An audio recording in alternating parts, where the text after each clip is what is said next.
মোবাইলের মাধ্যমে কিভাবে আমরা গুগল ডক্স, স্লাইড এবং শিট ব্যবহার করতে পারি, তাও আবার কম্পিউটারের মতন করে, সেই বিষয়টা এই ভিডিওতে দেখব।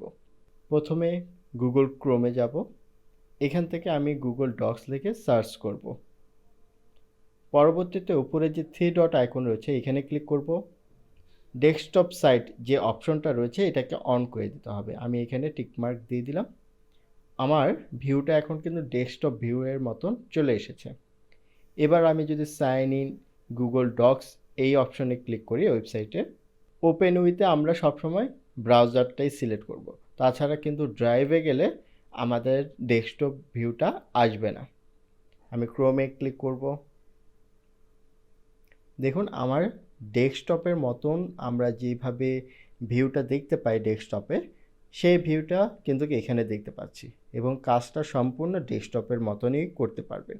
আপনি এখান থেকে যে কোনো একটা ব্ল্যাঙ্ক ডকুমেন্ট নিন। উপরে দেখুন মেনু বার রয়েছে, অপশন বার রয়েছে, সম্পূর্ণ জিনিসগুলো এক হুবহু কম্পিউটারের মতন এখানে পাবেন। ঠিক একইভাবে আপনি যদি গুগল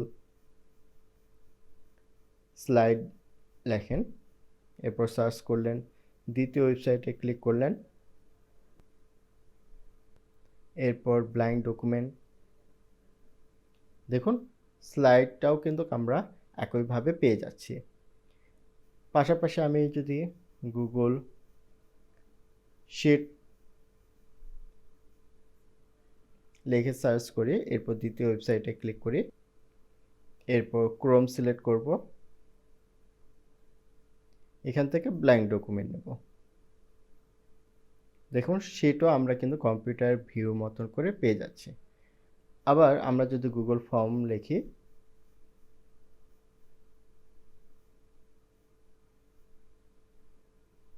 এখান থেকে দ্বিতীয় ওয়েবসাইটে ক্লিক করব, এখান থেকে আমরা গুগল ফর্মটাও পেয়ে যাচ্ছি। এখানে ব্ল্যাঙ্ক ডকুমেন্ট নিলে আমাদের ফর্মটাও চলে আসবে।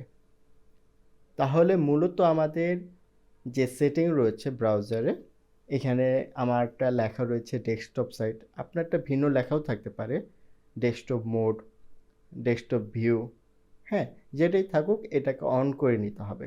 অন করে নিলে কী হবে, আপনার মোবাইলটা এখন কম্পিউটারের মতন করে কাজ করবে।